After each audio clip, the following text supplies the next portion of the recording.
Hey guys, hey my beautiful people, welcome to this channel again. Thank you for coming here again and again and again, and welcome to today's video. So today's tea, I want to do this video very fast. I want to do the introduction very fast, and the tea is we are going to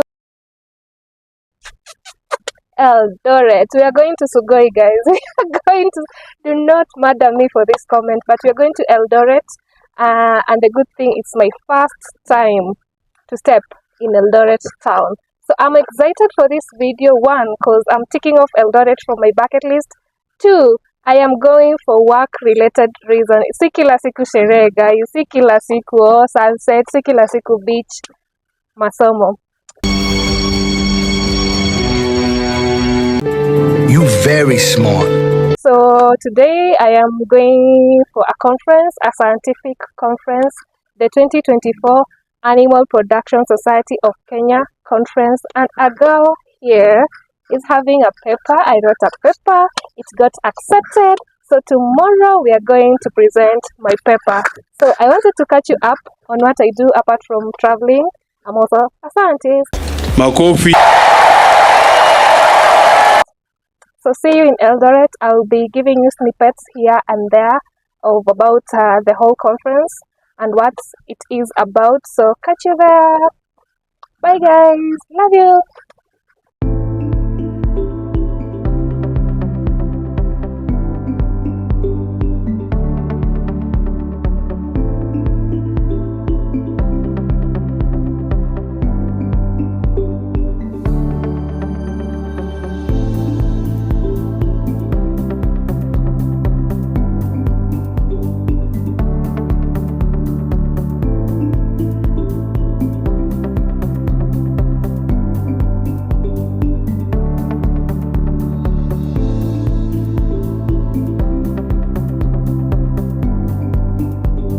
Otogotin Tugul Egg Eldoret, my good people. Welcome to Eldoret, the home of champions. So this is very late at night. We've just arrived. Very excited to be here. I am so tired, but I am so happy to experience Eldoret for the first time. So guys, let's catch up tomorrow as we are headed to the scientific conference Apsk 2024.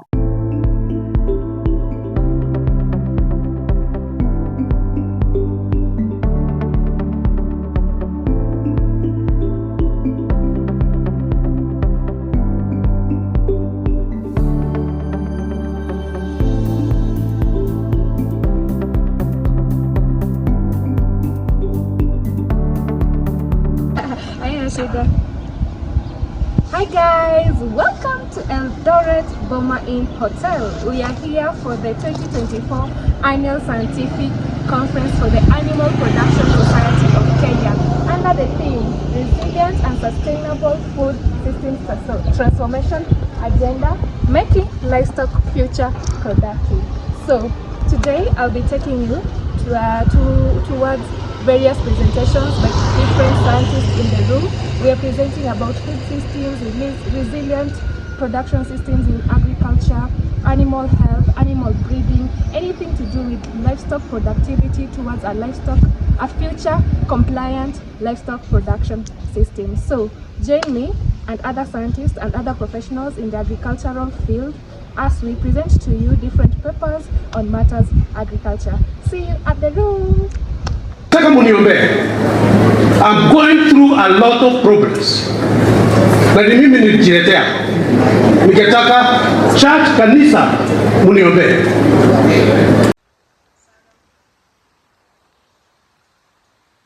Makofi. The preliminary growth trends in Boma, dairy and crossbreed cows. Thank you. Good morning. My name is Sarah Kakina Mganga. I'm a scientist from beef. Okay. So my name is Sarah Kakina Mganga, and I am welcoming you to my presentation where I will be sharing my findings in analyzing the pre-weaning growth trends in Boran, dairy, and crossbred cows, a case study of our beef research Institute Lanet. To start with, this year's theme is Resilient and Sustainable Food System Transformation Agenda, making livestock production future compliant. So I was curious to analyze the pre-weaning growth of our population in the institute, if it's future compliant, and if not, what are the things that we can pick from the trends in the pre-weaning growth that we can adjust and make our institution and livestock production system future compliant. To introduce my topic, pre-weaning growth is a critical phase in the life cycle of animals, influenced by genetic and environmental factors. Birth weights and weaning weights are very essential to understand the growth dynamics in calves and are crucial in making decisions when it comes to livestock production systems, practices and decisions. So my study, as I've said, I wanted to evaluate what are the trends in 7 years of our calves populations in terms of birth and weaning weights, and what are the factors that have been influencing those birth and weaning weights over a period of 7 years. Also, I wanted to know, in the face of climate change, for a period of 7 years, what have been the variations and what are the factors that have been affecting the birth weights and weaning weights of our population. So, significance of my study is that the understanding of our breed's performance over that period of time will help us with breeding strategies, especially in crossbreeding, so that we can enhance livestock resilience and sustainability. Also, the pre-weaning growth trends is essential in informing us if we are doing the right breeding practices on adaptive management strategies as we foster towards food security amidst the challenges posed by climate change.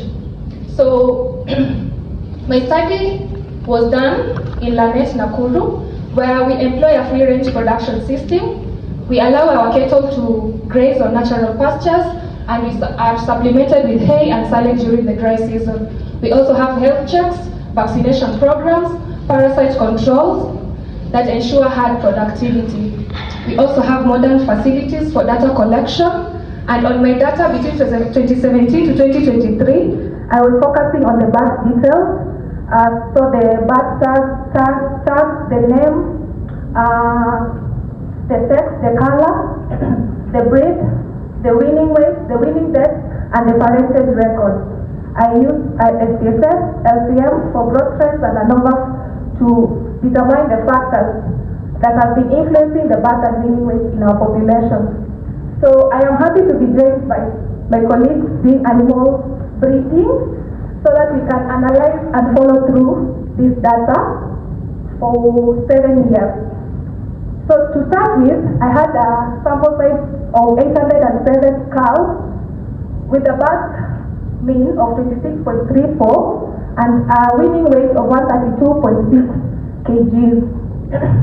When it comes to sex, the male had a higher birth weight of 26.76 compared to female of 25.91 kgs, and we attributed this to the testosterone hormone in male that can influence body muscle buildup and also influence the birth weight in male cows. Also, the male cows had a higher weaning weight of 133.73 kgs. We can also attribute that to the testosterone hormone that is responsible for body muscle buildup in males. In breeds, in between the Boran, the crosses, and the dairy, and the other breeds, the dairy showed a higher birth weight with 28.32.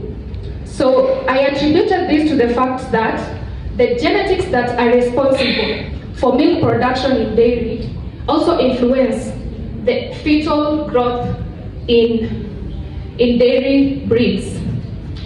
Compared to the others, that is Boran and the crosses, their genetic traits for meat production do not directly influence fetal growth in the other breeds. When it comes to weaning weight, the Boran had the the Boran had a higher winning weight of 132.5, and I attributed this. First, Boran are known to have a very good mothering ability. So the winning weight of 132.5, I'm attributing it to the fact that the dams have a very high mothering ability, and secondly, Boran are highly adaptable to climatic change. We actually call it a climatic smart breed. So the animals can actually utilize low quality forage, and they can actually produce meat and milk for their cows. When it comes to month of birth, the month of August had the highest birth weights with 27.24. I know August is dry in Kenya, but before that we have long rains between March and May. So during the gestation period of the dam, the dam can actually utilize the pastures during the rainy season for their fetal growth. Therefore, we're witnessing a higher birth rate at the dry season of August. On winning weight, December showed a higher winning weight with 137.63. I attributed this to the availability of pastures because there are short rains between October and December. Therefore, that means the availability of pastures for the dam to actually utilize and grow the fetal, for the fetal growth, I mean. So when it comes to year of birth, 2017 showed a higher birth weight, and 2021 showed a higher winning weight compared to other years. So first, when analyzing this data, I attributed the highest winning weight in 2017 to different seasonal patterns or rainy patterns in Kenya. Example, this year we have a lot of rain. That means we have a lot of pastures. So probably when you analyze data from this year, you'll find that cows will have higher birth weight compared to other years. Also, I could not ignore the influence of the fires in the year 2017 that could directly influence the growth rate in the cows in the year 2017. And in the year 2017 going to 2021, there was an improvement in winning and birth weight. So I also attributed it to the health protocols in our institution. Example, the adoption of ECF vaccine has seen almost 50% reduction of mortality and morbidity of ECF in between the breeds. So in terms of parity, interestingly, the fifth parity had the highest birth weight, and we attributed this to the fact that by the fifth parity, the uterine environment is kind of used to the gestation period. So one, they have experience in maternal care and gestation care. Also two, the adaptation to the environment within the institution. So hence the high birth weights. When it comes to winning weight, parity 2 also had the higher winning weight. I also attributed that to the fact that it is now adapted to the genetic gestation period and maternal health care. When it comes to color, I was curious to know if there is any influence of color on birth weight and winning weight. The white-coated color had a high birth weight of 28.14 kg, and the red-white had a higher winning weight of 145.99. So I looked at the data on the white coats, and I could attribute that to the fact that the sires in that herd could actually influence the growth rates, the growth weights that we are seeing in this data. When it comes to red-white winning with higher winning weights, red-white in our institution are processed between dairy and Boran. So we are experiencing or witnessing a hybrid vigor in terms of winning weights, where they have a higher winning weight of 145.99. So I was curious to know what are really the significant factors that are influencing this birth weight. So number one, sex was highly significant on this. You can see the male had a higher birth weight compared to female. Two was the breed. The breed, you can see the dairy influenced the birth weights and the Boran influenced the winning weights. Parity also influenced the birth weights, parity 5 having the highest birth weights. The month of birth, year of birth, color, and sire also influenced these birth weights. But it's good to note that the sire, the color, the year of birth, and sex and breed were highly and significant to the birth weights. When it comes to weaning weights, the breed, the sire, and the year and month of birth were highly significant to the weaning weights. So in conclusion, I want to emphasize on the importance of breed selection as they significantly affect the birth and weaning weights. As you can see, the breeds in the institute are highly influencing the weaning and the birth weights in our institution. So when you are doing breeding for selection, you should check on the breed to the sire. Sire actually was influencing the birth and weaning weights highly. So when we are selecting for breeding or we're putting a sire in a herd, we should highly consider their genetic traits, because they highly influence the birth and weaning weights that you'll be getting in a farm or an institution.